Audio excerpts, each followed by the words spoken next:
ओम नमः भगवते वासुदेवाय। राधे राधे। जय श्री कृष्ण, जय श्रीमन नारायण।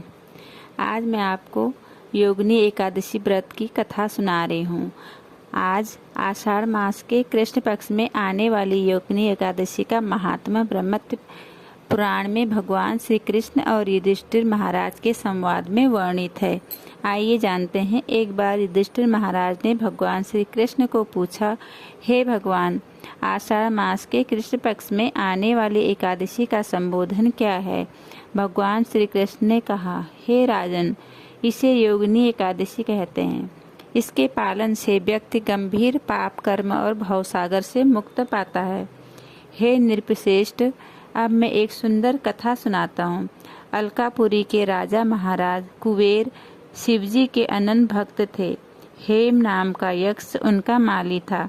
उसकी पत्नी विशालाक्षी बहुत सुंदर थी और यज्ञ हेम विशालाक्षी पर बहुत आसक्त था। मानस सरोवर से सुंदर फूल इकट्ठा करके वह फूल हेम कुबेर को देता था।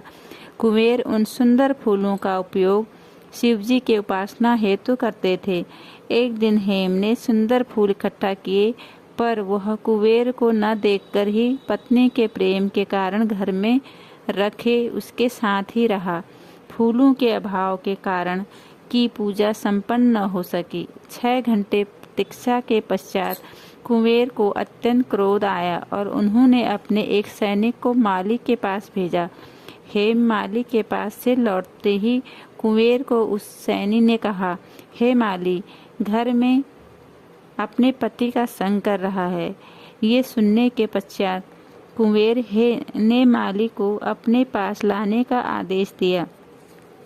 अपनी भूल को जानकर हेम ने कुबेर के सामने आते ही साष्टांग प्रणाम करके हाथ जोड़कर खड़ा रहा। क्रोधित कुबेर ने उसे कहा, हे मूर्ख, आध्यात्मिक तत्वों का खंडन करने वाले महापापी व्यक्ति, अपनी पत्नी के आसक्ति के कारण आज तुमने मेरे प्रिय आराध्य महादेव जी का अपराध किया है। ये केवल तुम्हारे इंद्रिय भोग के कारण हुआ, इसीलिए तुम्हें कोढ़ हो यह मैं शाप देता हूँ, जिससे इसके आगे तुम अपनी पत्नी से हमेशा दूर रहोगे। मूर्ख, फौरन इस जगह से निकल जाओ। कुबेर के इस श्राप से हेम माली का अलकापुरी से पतन होकर इस मृत्यु लोक में जन्म हुआ। थोड़े काल बाद उसे कोढ़ हुआ। उस दुख से वह परेशान था। भूख, प्यास और परेशानी से व्याकुल होकर वह वन में गया और बहुत रात दिन उसने इसी तरह गुजारे। दिन भर उसे सुख नहीं मिलता तो रात को उसे निद्रा नहीं आती। इसी तरह उसने अनेक सर्दी गर्मी के वर्ष निकाले। पिछले जन्म में शिवजी की उपासना में सहायता करने के कारण उसे अपने पिछले जन्म का स्मरण हुआ और अनेक पाप कार्यों में मग्न होते हुए भी उसकी चेतना शुद्ध और सावधान थी। भ्रमण करते करते एक दिन वह मेरु पर्वत पर पहुंचा।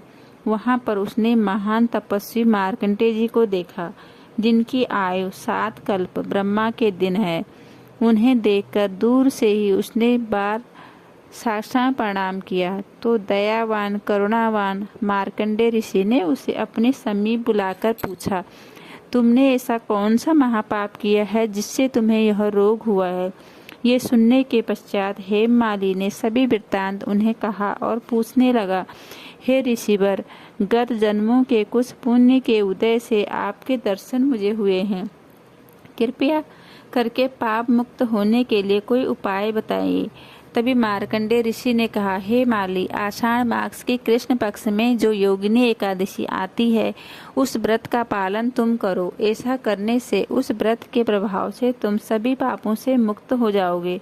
यह सुनकर हेम माली ने उस व्रत का कठोरता से पालन किया और कोढ़ मुक्त होकर अलकापुरी को लौट गया और अपनी पत्नी के साथ आनंद में रहने लगा।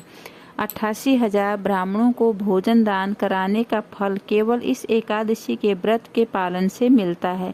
सभी पापों से मुक्त होकर व्यक्ति पुण्यवान बन जाता है। राधे राधे। जय श्री कृष्ण।